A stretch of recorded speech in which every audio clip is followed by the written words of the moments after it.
இப்போ உதயநிதி நடிச்சுட்டு வந்திருப்பார் சோக நிகழ்வு. ஐயோ இறந்துட்டாங்க. ஓகே, துபாய்க்கு டைம் ஆயிடுச்சு, நெக்ஸ்ட் மீட் பண்ணுறேன் போகிறாரு. சூப்பர் நடிகர் ஒருத்தர் இருக்கார். கைது பண்ணுறாங்கம்மா, எங்கம்மா போனேன், எனக்கு கைது பண்ணுறாங்கம்மா, எங்கம்மா போனேன், ஐயோ கைது பண்ணுறாங்களே, ஐயோ கைது பண்ணுறாங்களேன்னு அன்னைக்கு மாண்புக்கு முன்னாள் முதலமைச்சர் திரு கலைஞர் சொல்லி அன்றைக்கி சன் டிவியில் ஃப்ளாஷ் பண்ணி அவர் போய் அங்கே தர்ணா இருந்தார் சென்ட்ரல் ஜெயில் கீழே. முரசலிமார்னு ஒரு பெரிய ஆக்டிங் கொடுத்தார். அது தப்பு இல்லை, அது பரம்பரை ஆக்டிங் பரம்பரை தான், அது வந்து தப்பு இல்லை. அது ஒருத்தர் வந்து நடிக்கிறாங்கன்னு நான் சொல்ல மாட்டேன். அவர் நாடக நடிகராக இருந்தவர், நாடக வசனம் எழுதுவார், கதைக்கு வசனம் எழுதுவார். திரு மாண்புக்கு முதலமைச்சர் அவர்களும் நடிகராக இருந்தவர் தான், மாண்புக்கு துணை முதலமைச்சர் நடிகராக இருந்தவர் தான். இன்றைக்கு அண்ணாதுரை அவர்களும் திரைப்படங்களுக்கு வசனம் எழுதினவர் தான். அதனால் அது நான் தவறு சொல்ல. அந்த ஆக்டிங்கோடைய பிளட்டு அப்படியே வருதுன்றேன். அந்த ஆக்டிங் பிளட் என்ன கைது பண்ணுறாங்கப்பா, ஐயோ எங்கப்பா போனீங்க, என்ன கைது பண்ணுறாங்கப்பா, ஐயோ என்ன தூக்குறாங்கப்பா, அடிக்கிறாங்கப்பா, யாருன்னு சொல்லி ஒரு கத்துனார்ல.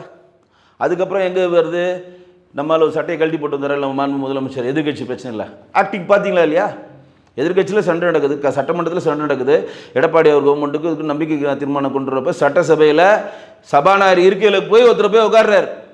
அந்த மாண்பை கெடுத்து அந்த இருக்கையில் ஒருத்தர் கால் மேல் கால் போட்டு உட்காந்து நிகழ்வு நடந்து சட்டசபையை கலவரமாகி வெளியில் வரப்போ பட்டன் கையில் உடனே பனி நட்டு பட்டனை கைட்டு அப்படி நடந்து வந்தாரா இல்லையா நம்மால் மாண்பு முதலமைச்சர், இன்னைக்கு முதலமைச்சர்? அது நடிப்பு இல்லையா? மறுக்க முடியுமா அது? அவங்க நான் பொய்யா சொல்கிறேன், எல்லாமே வீடியோ காட்சிகள் இருக்குது, போய் செக் பண்ணுங்கள். நடிப்பு இல்லையா அது? இப்போ உதயநிதி நடிச்சுட்டு வந்திருப்பார் சோக நிகழ்வு.